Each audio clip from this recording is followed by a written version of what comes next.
Hey everybody, Wes Hagen at Clos Pepe Vineyards, and the date is September 8th, 2010. Tomorrow is my 10th wedding anniversary, so I'm going to take the day off, take my wife out to Santa Barbara to have some fun.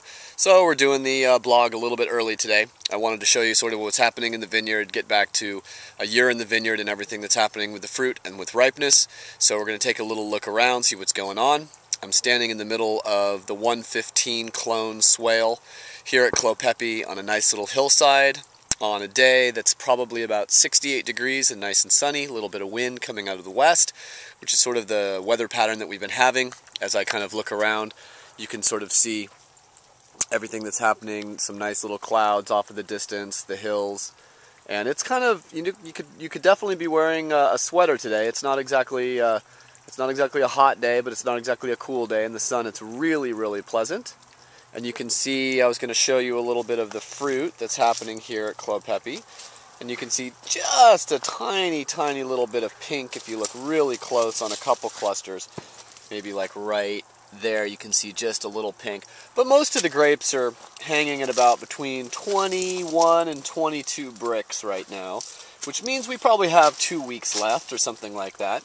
And you can see I'm looking at, I guess this would be the east side of the canopy that you're looking at right now. So we pull a little extra leaves over here to get the morning exposure. And then in back of me you can see the west-facing canopy that has a little more leaf coverage. So if it gets hot in the afternoon, the grapes don't burn up and shrivel.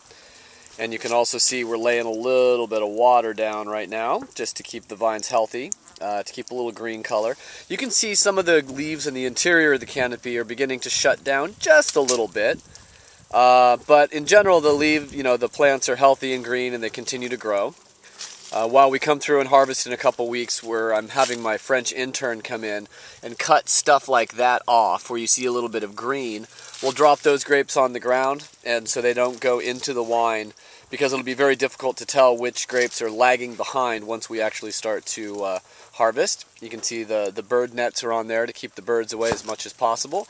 And this is a pretty good yield that we're seeing out here in the vineyard. You're looking at about probably 2 to 2.5 tons per acre, which is a perfectly balanced yield, and it's right in line with what the yields that are allowed in a French AOC Grand Cru Burgundy. So, not to say that just by the virtue of yield these grapes will be great, but the concentration that we get when you see, I'll put my hand in there, so you can kind of get the idea of just how tiny these berries are. I'll lift that up so you can actually see. And this is sort of what's happening in 2010. We have very, very, very small berries.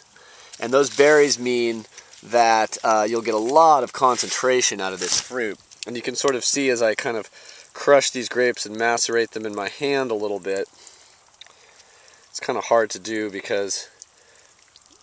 but you can see the kind of a reddish color coming out of the fruit already as the skins begin to sort of bleed their color into the juice. I don't know if you can see that, but the color we're going to get out of these grapes this year is just going to be ridiculous.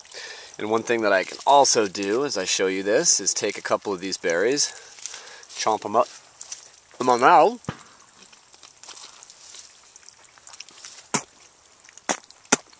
and spit out some of the seeds. You can see this seed right here, for example, still has some kind of green, kind of boogery look to it. I think I dropped it. But as the seeds lose that kind of slimy substance and it begins to separate, that shows the seeds are getting a little riper, and you can see that seed in my hand is starting to turn a little bit brown, and that's a good sign that the grapes are starting to get mature. And as the seeds get really nice and sort of nut brown is when we're going to really start seeing some serious maturity and start thinking about harvesting. So that's sort of what's happening here at Clos Pepe, and we're kind of in a waiting pattern to see when we'll start harvesting, but I'm guessing probably around 2 weeks from now. So everyone have a great week, and I'll be back next week with more of what's happening in the vineyard.